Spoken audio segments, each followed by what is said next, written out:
Hi there, this is my commentary on the second half of the Jordan Peterson and John Vervaeke dialogue. I meant to get this out sooner, I'm sorry about that.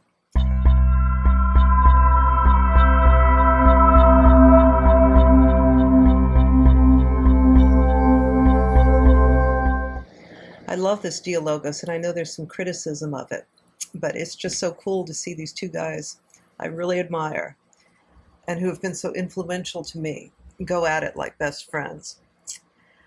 I'm going to echo what some other people have said, that Jordan is kind of restating a lot of the paradigms we already know, and they're useful, and we enjoy them. But I think we're hoping for some movement in his work.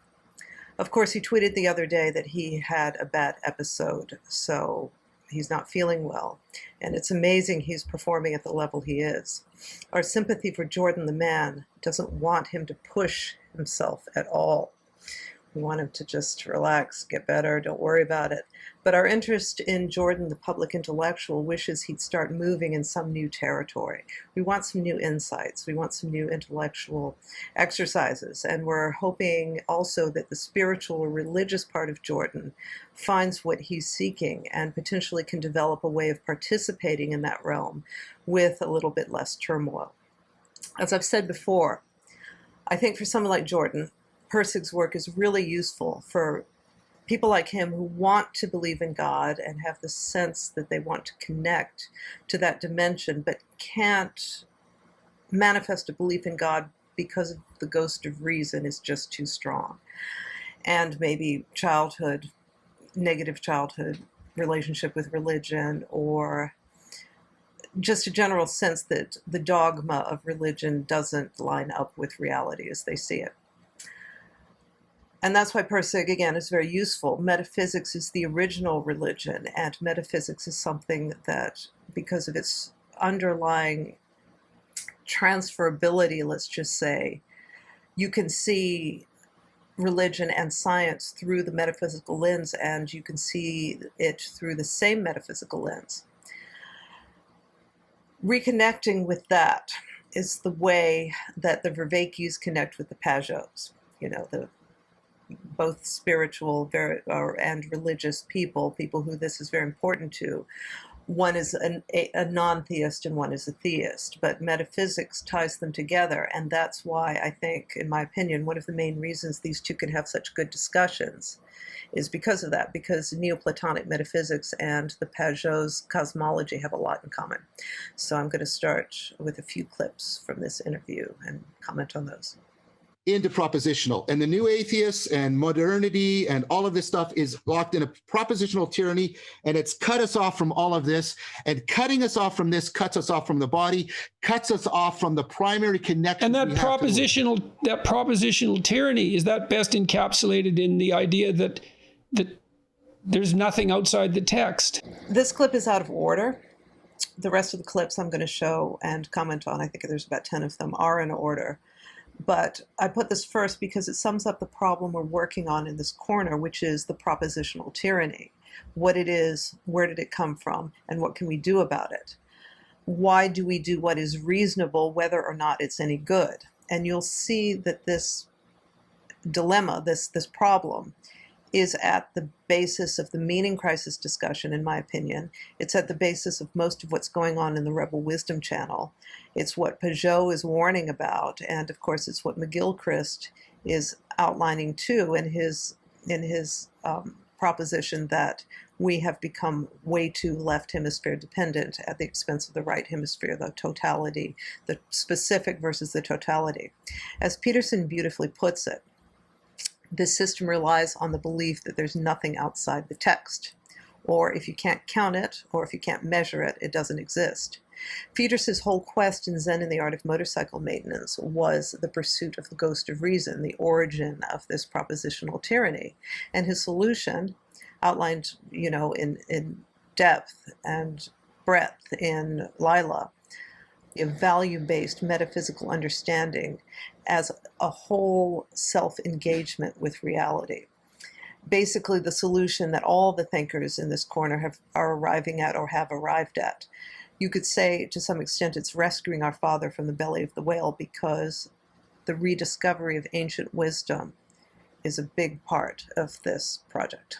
See, awe is really interesting because you can measure this. Awe is one of the few instances where people's sense of self and egocentrism is shrunk, but they find it a positive experience and they want it to continue. Right. Well, that's how what we experience in relationship to our current ego when we hypothesize our ideal as well. I think that's right, and that goes to Agnes. I mean, those are the same things, because awe is the ideal. Awe is our unconscious ideal capturing us. Think about it. It's the spirit within. So imagine this. You already admitted, so to speak, that we're, kenotic representations of the central animating spirit of the ages. And that speaks from our unconscious because it's embodied within us, and then it finds its grip on us in awe, in admiration. Would you say though, there's a question, like, would you say that it's not only the unconscious within us, but the unconscious without us? Because I think what awe is doing is disclosing. It's the unconscious in the books behind you. Yes, and also the unconscious in the world. Because I think part of what I think we got too locked into the notion of the sacred as perfection, completion. This is one of my critiques of Plato, although I'm normally a lover of Plato. And I think you can see in the mystics and in many traditions, this is a claim I can back up, but I'm just going to throw it out there. Right, even in Jonathan's tradition, Eastern Orthodoxy, is the sacred the good becoming better? Well, the sacred is an inexhaustibleness, right?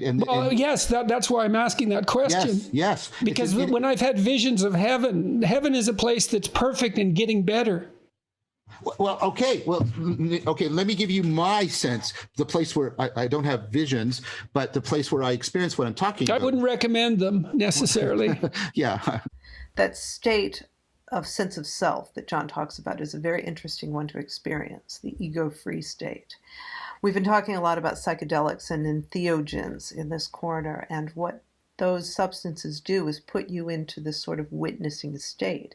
It's like thoughts and insights and visuals are so interesting that you automatically pay all of your attention to those, and you don't really hear that voice, that ego voice, evaluating yourself against other people. You don't have that pang telling you whether you're better or whether you're worse. You're too busy watching the show. One common theme of Jordan's is the ideal, and we know what this means in Jordan's work. It's that archetypal savior or hero or top chimpanzee that takes care of the infants and children. It's the man who's integrated his anima. And so there's a certain conceptualization to that. But then he says the spirit within is the ideal, and that's a totally different thing. The ideal has a certain conceptualization, but the spirit within does not. The spirit within is valuable in a different way. There is no preconception, but it's just as compelling. It's like that state we talked about in the last clip. And I think my idea of awe is the latter. This awe is a profound enrapture in something that's completely engrossing. But is that an ideal? That's a good question. Like a sunset can be awe-inspiring in the colors and, the scope and magnitude of it. But is it because it's our ideal sunset? That doesn't quite make sense. So I think this word ideal in this context is a little tricky. I think the word quality is less tricky. But as he goes on, he uses the term kenotic, which means a self-emptying, so that you can receive the Holy Spirit, I think is what it means. And he's putting it as though we're animated by the spirit within. But John says it's the spirit within and the spirit without. And so when that spirit within and the spirit without connect, then it is an ideal because they line up. It's the harmony. It's the more you use the Tao, the more it produces.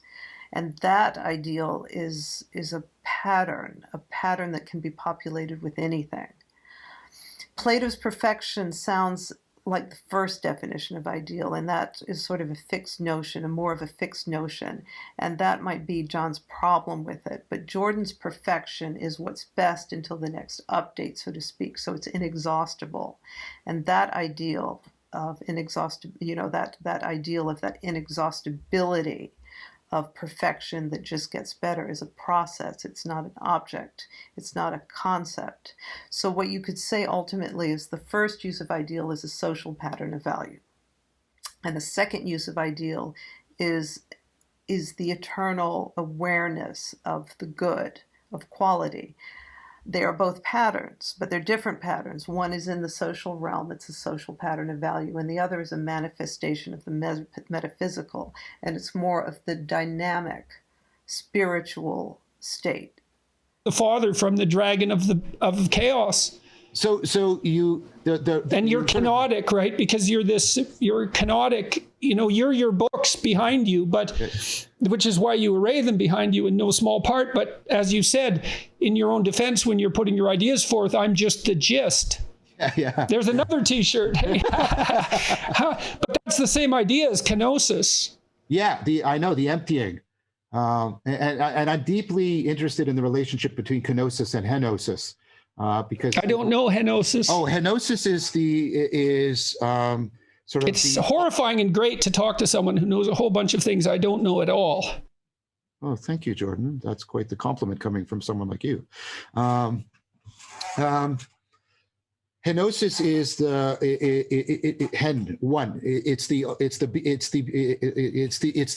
it's the summation of the Neoplatonic anagogy, the Neoplatonic ascent, whereby the one within you becomes one with the one without until there is only the one.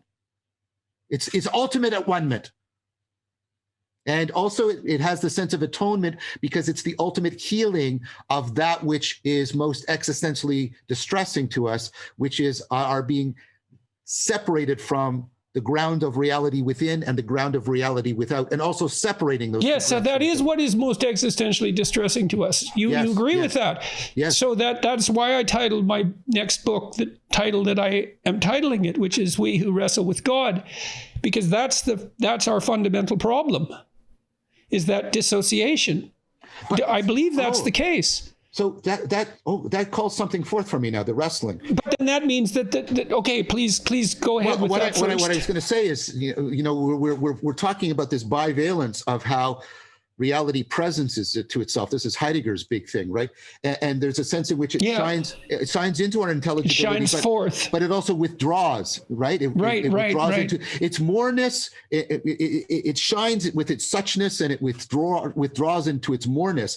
And wrestling is like that, if you think about it, because wrestling, I'm making contact, but I'm also being surprised. Think about the two phenomenologies of our sense of realness. One is when things are confirmed, and it's real because look at how it all fits together. Right. And then the other is, geez, I didn't know that. I didn't know that. Yeah, that surprises me. That's right. That's right. Yeah. That is the two things that are the most real, isn't it? Isn't that something? Yeah, and wrestling is both of those. And notice it's a conformity metaphor too, right? You have to come into conformity, literally form yourself to the body of your opponent, right? And you're right. So there's the shining, but there's also the realness because they're shocking you from beyond. I hadn't picked that up on the wrestling metaphor. The wrestling metaphor is actually pointing to it brings together, right, the two ways in which reality grabs us: the confirming from within and the surprising from without.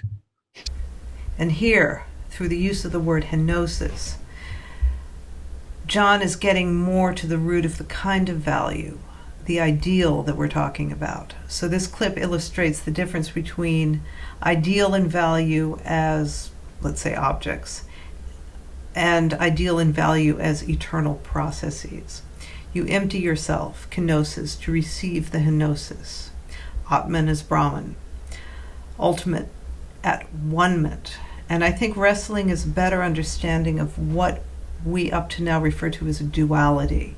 Like yin and yang, they are conjugate, they're inseparable.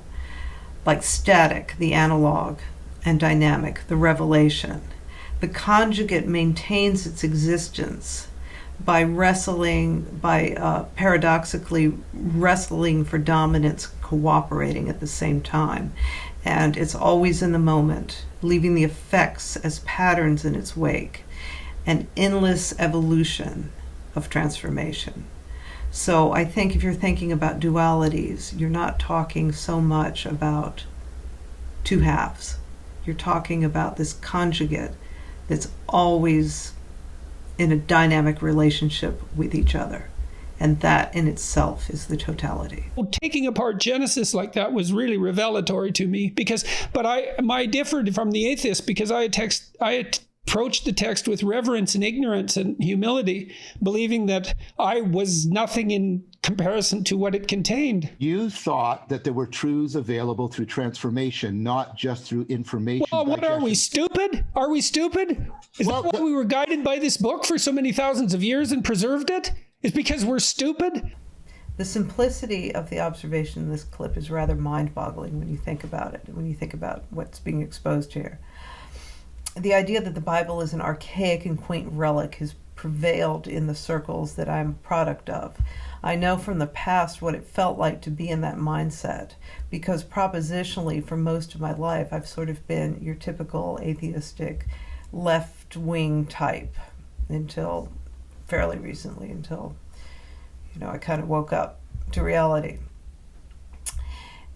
Sort of the type of upper middle class cynic who thinks they're smarter than they really are, who don't see this whole other world that exists. And again, this is probably partially the problem of living, mostly entirely in the propositional mindset. But participatorily, I've always revered art above all else. I mean, for most of my life, I've associated myself with art, not realizing that art is a manifestation of the divine, as close an analog of dynamic quality as there is. So yes, we up here are stupid, and this whole project is about transforming that stupidity to wisdom. And I do not want my entheos to undermine my attempts at logos. So we'll put it that way. So the participatory knowing, we participate in affordances. It generates a field of affordances for us.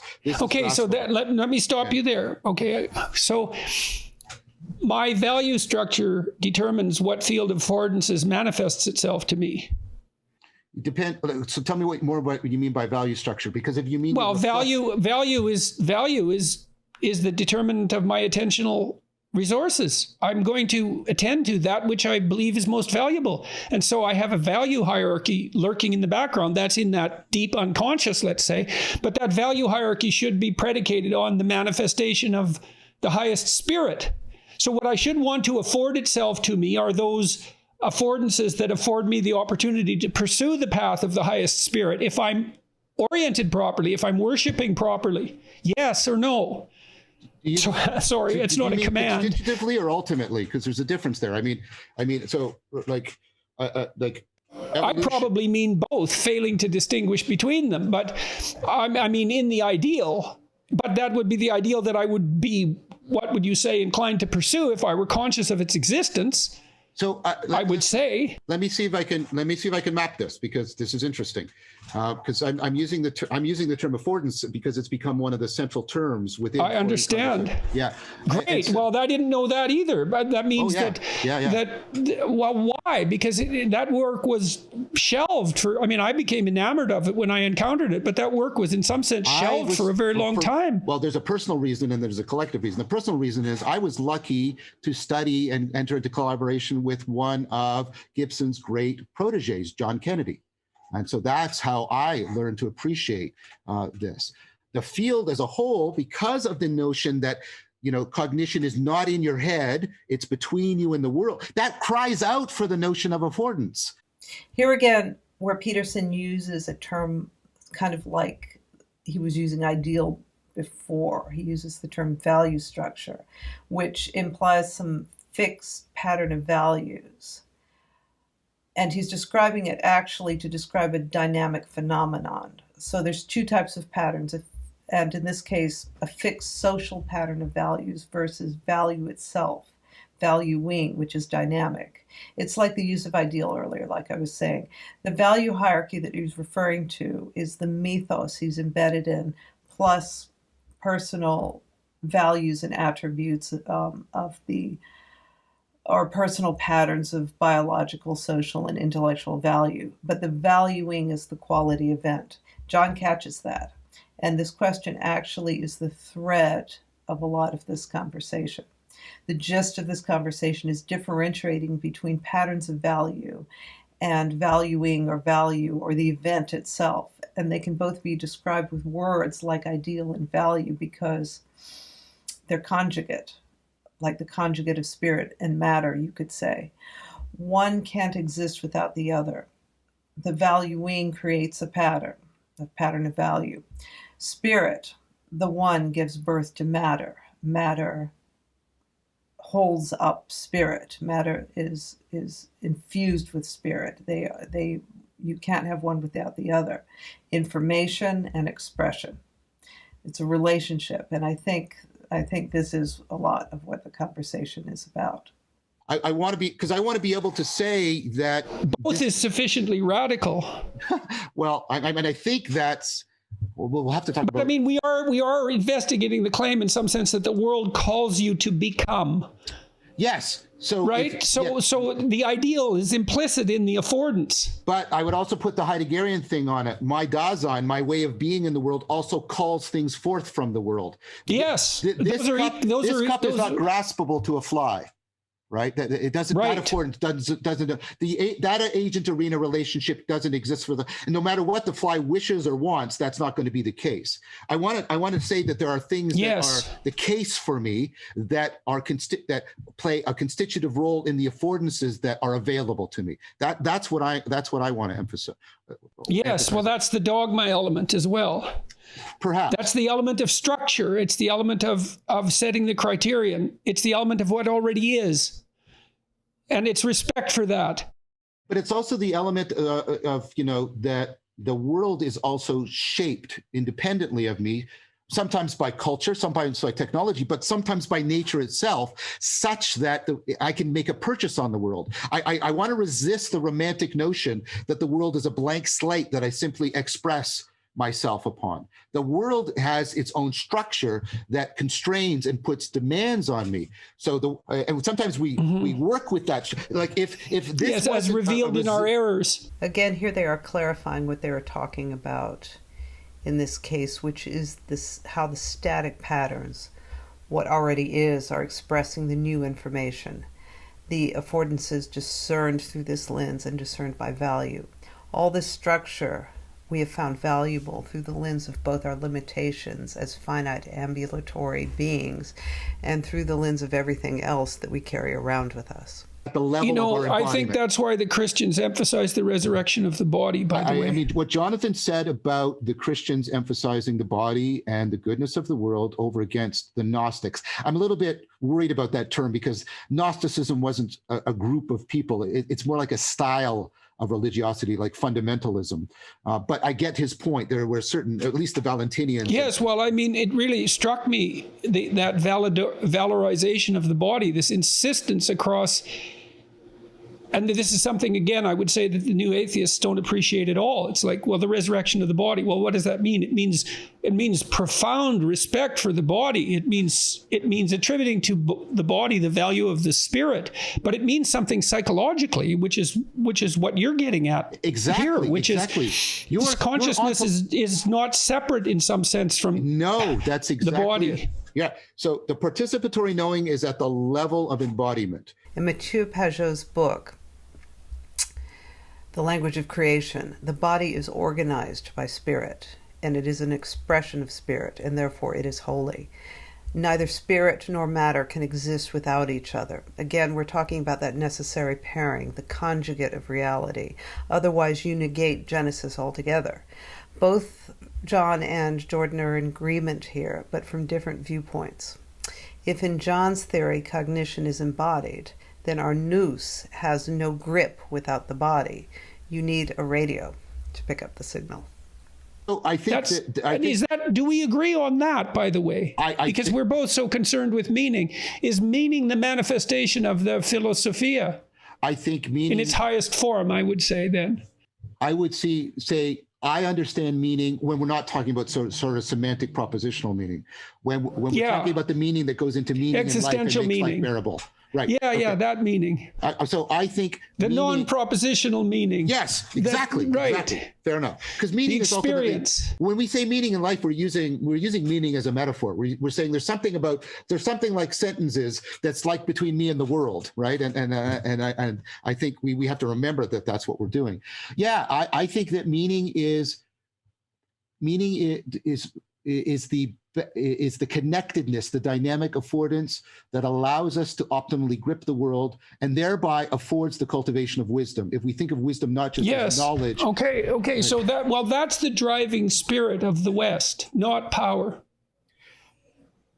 Right. When it's look, I mean, we deserve to be criticized. I'm not saying that. I'm not saying that things are above criticism and that power doesn't play its nefarious role, because it certainly does. And so does the love of power, all of that. Yes. And it leads to terrible consequences. But we're actually trying to analyze that. And we're trying to say, look, it's what you have to pursue wisdom. And you find the pathway to wisdom in meaning, in the manifestation of meaning as an experiential phenomenon. I agree with that. And I think, a few minutes ago, you sounded like Derrida, and I don't mean that as any kind of insult. Now you're sounding like Heidegger. I mean, the question concerning technology was the whole idea that we have reduced our relationship to the world as a relationship of power. And we even think, right? That's his claim. I see. I didn't understand that exactly. Yeah, that's the fundamental claim. And so we power, control. Oh, that's why David Suzuki criticizes the West and Genesis, because he sees that he's responding to that mastery as control phenomena, power. Right, rather than the dance. John talks about meaning as the quality event, as relevance realization itself, which can be described with words we've already heard here, like ideal, like value, like awe. Jordan again starts with that understanding, then shifts into a conceptualized understanding, describing a social pattern of value, which throws John off. You see how this is working now. What Jordan seems to be wrestling with is static versus dynamic value, and he tends to go back to social and intellectual value, whereas John, through cognitive science, is trying to explain and understand. I think there's an important motto that we need to evoke here, and that is knowledge is power.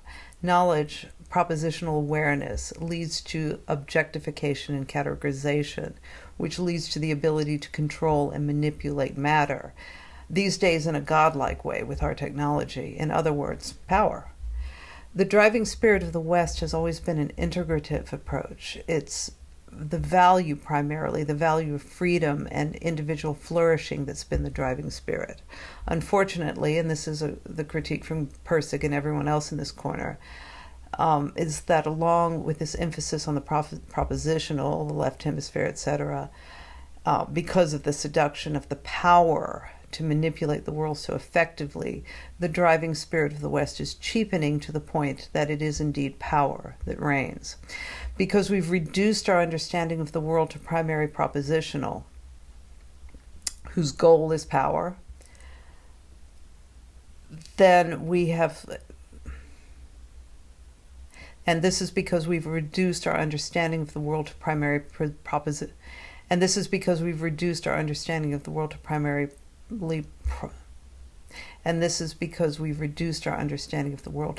propositional, whose end goal is power. So the postmodernists are right in the sense that power is a problem, but the whole academic venture of postmodernism is being used to usurp power, not remedy this unfortunate divergence away from wisdom, and that's too bad, because there's something to be said for the fact that postmodernism encourages us to view, there's something to be said about cultural relativism, for example, in terms of the one thing we really should do is get back some of the old ways of understanding or some of the ancient ways from other cultures, to integrate ancient wisdom. I think that is a project in this corner. Not live in the past, but integrate them. And this is John's journey, by the way, with his ecology of practices and his philosophy, and the journey of many of these corners. Peugeot as well. He's taken on the ancient cosmic patterns, the cosmology of the earliest church fathers. So the problem with postmodernism is they have some good information, but in practice it's a disaster. So it's one of those high quality intellectual collection of ideas that when implemented, that has no dynamism. So it's high quality in the sense that it's saying some things that we can really use, but when it's implemented, it has no quality and no flexibility. It is authoritarian. So wisdom is cultivated, not accumulated, as John says, with all ways of knowing, knowledge being a tool. And here Peterson says it's meaning that leads you in the direction of wisdom. And this is what Jordan has been saying since that first video I keep referring to that got me hooked on Jordan Peterson, which is the 2013, I think, video, What Matters. It's meaning and its fullness, which is that intuitive feeling, that that relevance realization, that quality will take you in the best direction, that what's best will take you that you're going to know what's best if you are intuitive enough, if you have removed the traps, so to speak, because it employs all your faculties, not just your reason, when you're connected with quality. So you see a lot of themes repeating themselves in this dialogue. But that means the remedy is to value wisdom over the fruits of reason ultimately, and this is quite a shift in perception. And like mystical experience, you could have a mystical experience which will switch your perception, but generally in order to enter the mystical space, let's say, you have to practice.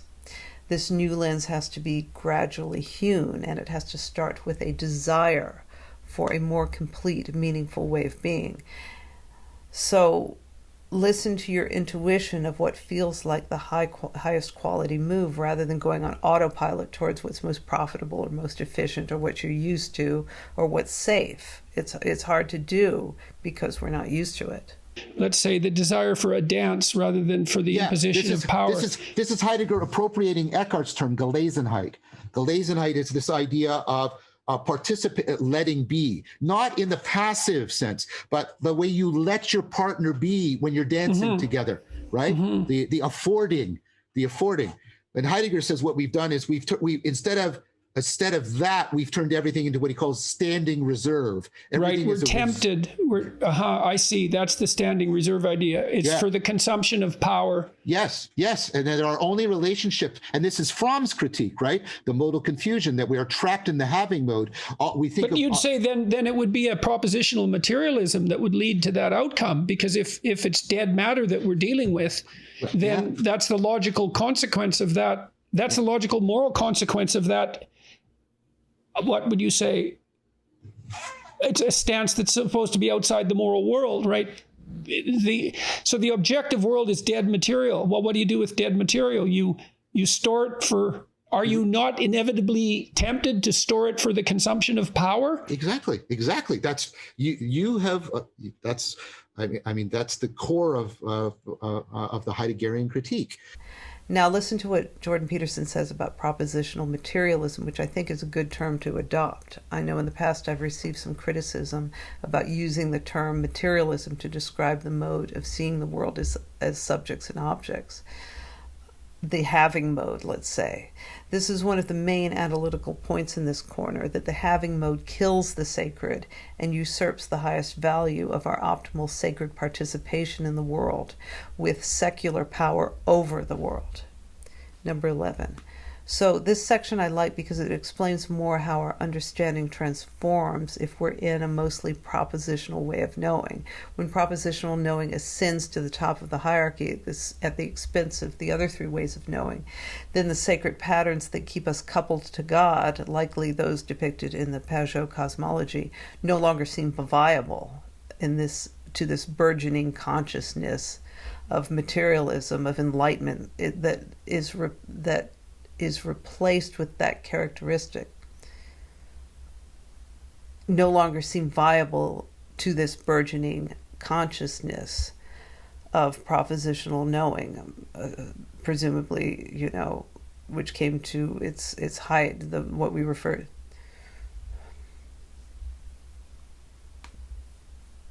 the deification of power as the ultimate but motivational personality. But I would say that has a considerable history, and I think it goes back to the rise of, the scientific revolution and the understanding of God. I mean, it predates the scientific revolution. When you get the nominalism of Scotus and Occam, and say there are no real patterns in the world. You denude the world of logos, and then you understand yourself and God as will, right? That for me, and I talk about this in the series, there's a fundamental change. Look at how rapidly things, look at it by the time of Shakespeare. God is just this sort of this absurd power that's on the fringes of intelligibility, and that's somebody as sensitive to cultural depth as Shakespeare, and he's getting it. He's really getting it. It's like, what happened? Right. And if you're an author, by the way, you could equally say, I've read and understood Shakespeare. What is there left for me to say? Yes. And you'd be equally wrong and equally right.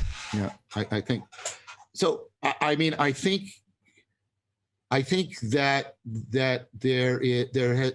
And we talked about this around the notion of dogma. I mean, if you understand, if you don't understand faith, in the way it is in the Old Testament, faith is to be coupled to God, married to God. It's more like faithfulness than it is the assertion of belief without evidence. Yes, definitely. But when you move to that notion of faith, and we now use the word belief, and we forget that it originally comes from the German beleben, right? Beleben, to give your heart to something. But we now understand it as assertion. And what is assertion? It is an act of will. So at the heart, right? At the heart even of our theology, we have the will to power. And that's why Heidegger's critique of Nietzsche, rather than the will to humility, or what Aquinas was trying to save, which is love. Love is when the will is moved by something outside of the will, or something like that.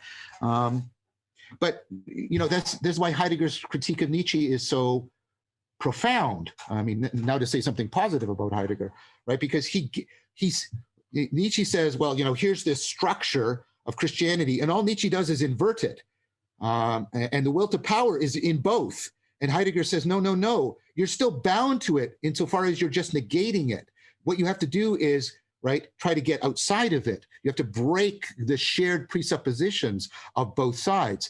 I say something similar with, I think that I want to break free from the shared set of presupposition between the modern theists and the modern atheists. That's why I call myself a non-theist, because I think non-theism is the attempt to say the shared presuppositions are ultimately misframing our relationship with sacredness, and we need to get beyond them.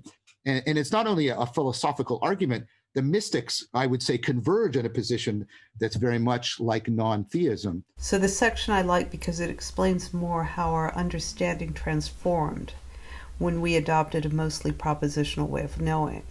When propositional knowing ascends to the top of the hierarchy at the expense of the other three ways of knowing, then the sacred patterns that keep us coupled to God, likely those depicted in the Pajot cosmology, no longer seem viable to this burgeoning rationality.